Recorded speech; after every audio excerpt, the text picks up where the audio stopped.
Saint செசரியாஸ் of நசியான்சஸ். இவருடைய தந்தை நசியான்சஸ் நகர புனித கிரகோரி, தாய் புனித நோனா. சின்ன வயசுல சுறுசுறுப்பாவே இருந்திருக்காரு.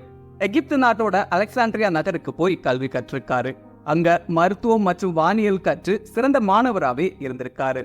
மருத்துவ பணியாற்ற கான்ஸ்டான்டினோபிள் நகருக்கு போயிருக்காரு. தன்னோட வசீகரமான புன்னகையாலையும் நேர்த்தியான கவனிப்பு மற்றும் அவதானிப்பு மூலமா அந்த பகுதியில கைராசியான மருத்துவரா இருந்திருக்காரு. ஒரு கட்டத்துல பெயர் புகழ் எல்லாத்தையும் விடுத்து நசியான்சஸ் நகருக்கு வந்து பெற்றோரோட வாழ ஆரம்பிச்சிருக்காரு. கிறிஸ்தவ விசுவாசத்தை மறுதளித்த ஜூலியான் தன்னோட தனிப்பட்ட மருத்துவ ஆலோசகரா இருக்க செசரியாஸுக்கு அழைப்பு விடுத்திருக்காரு. பெற்றோர் மருத்துவம் அதை ஏற்காம போயிருக்காரு செசரியாஸ். ஒரு கட்டத்துல ஜூலியான் தன்னோட கருத்துக்களை செசரியாஸ் மேல திணிக்க ஜூலியானை விட்டு விலகி இருக்காரு செசரியாஸ். அதுக்கு பிறகு பேரரசர் வேலன்ஸ் இவரை நாட்டோட கருவூல அதிகாரியாவும் வரி வசூலிக்கக்கூடிய வருவாய் அதிகாரியாவும் நியமிச்சிருக்காரு.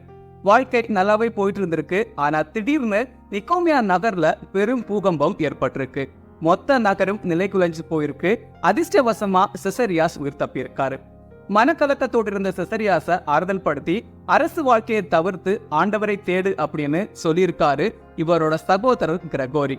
தன்னோட சகோதரனோட அறிவுரை ஏற்று அரச பதவியை துறந்து நல்ல கிறிஸ்தவனா வாழ ஆரம்பிச்சிருக்காரு. திருமுழுக்கு பெற்றிருக்காரு.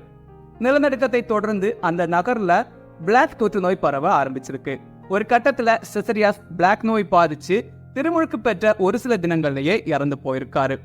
இவரோட நல்லடக்க திருப்பலியில செசரியாஸோட ஆசைகளை பற்றி குறிப்பிட்ட இவரோட சகோதரர் கிரகோரி செசரியாஸுக்கு இருந்த பெருந்தோட்டத்தை ஏழைகளுக்கு பகிர்ந்தளித்து செசரியாஸோட ஆசையை நிறைவேற்றியிருக்காரு.